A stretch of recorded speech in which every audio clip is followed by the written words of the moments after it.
So as part of this release, we've made some changes to our candidate portal, and this is in relation to having an extra layer of security when candidates are applying or logging back into the candidate portal to see status of their application or any updates at all. So we'll just show you how this works, and then we will show you how to update the email template. And there's also the option of changing some of the labels within custom labels in the HR portal as well. So we will go through that at the same time.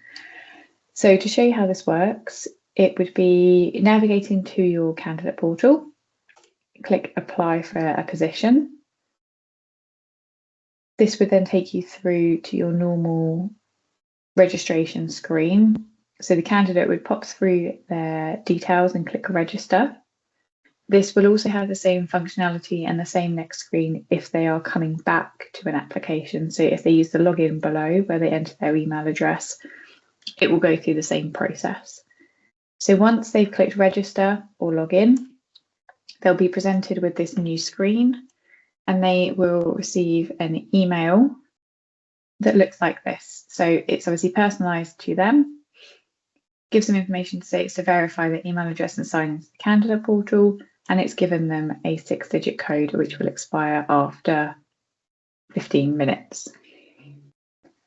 I will show you within the setup, but you can have this where it just simply says recruitment team, or by inputting a value within the install packages section, you can have it pull through the company name as well.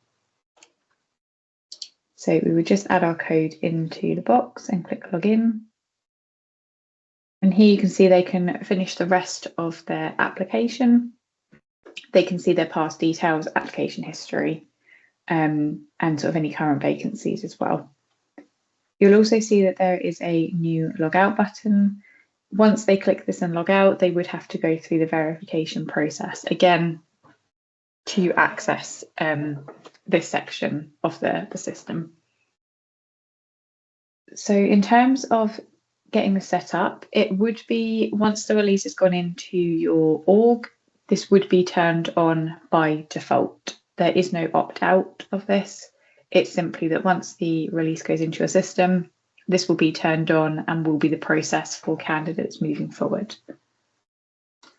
So if we navigate into the HR portal, then what we'll do is we will go to Sage People Recruit, and we're going to click Configure.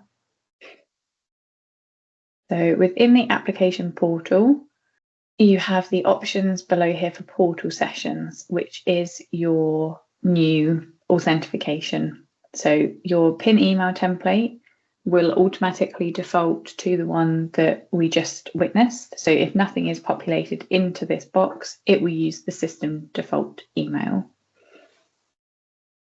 As part of setup, you also want to set a schedule sessions record purge time. So it's simply just selecting a time for this to run, and what it will do is it's just going to delete any records that relate to PIN sessions from that day. So it's just basically going to clean out the system for you. So it's imperative that you set a scheduled session record purge so that that can happen on a daily basis. The email templates can be found in the email template section of the system. So again, if we just go to setup, type in email and click on classic templates. Within the folder section, you want to make sure that you are on the Sage People Recruit text option. And then down here, you've got your PIN verification email. So if you click on the email name, you can see here, it's just a plain text email. But you can see, obviously, we've got our merge fields for the candidate name. We've got, obviously, the PIN that's generated by the system.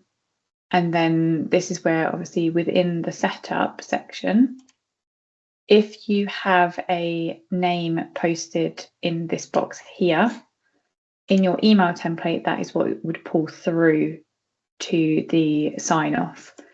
If you leave that box blank, it would just say recruitment team. So it's up to you how you would like to have that configured.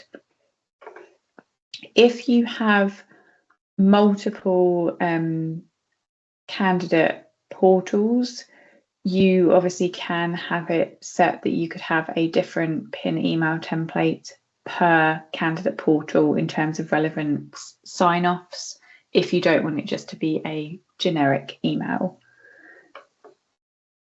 Be mindful when you are updating the email that obviously this does have the merge fields correct for generating that unique PIN. So if you are looking to create a new email template, I would suggest copying and pasting this so you've got the original email as a fallback if there were any issues at all. If you want to change any of the other wording around this new functionality, you do have the option within custom labels to update any values in terms of that. So there is information around custom labels on the Help Center if you've not used this before. But what we will do is we'll just create a simple view. Just call it candidate PIN. We're going to select categories and we'll change this to contains authentication. And then we'll click save. And then you can see here we've got all of the different messages around pins. So as with any custom label, if we just click on the instructions, you can then see what the value is here. And you can add obviously new translations in terms of if you want the wording to be slightly different. Just be mindful that as with this one, you do have coding in there, so you would still need to retain that in terms of any information that it's pulling through directly from the system. But there is that option that you can tweak the labels should you wish to. And that's everything around the candidate portal user ID and what you can customize. If you have any questions around this, obviously please reach out to your CSM and there'll be further details on the community and the Help Center.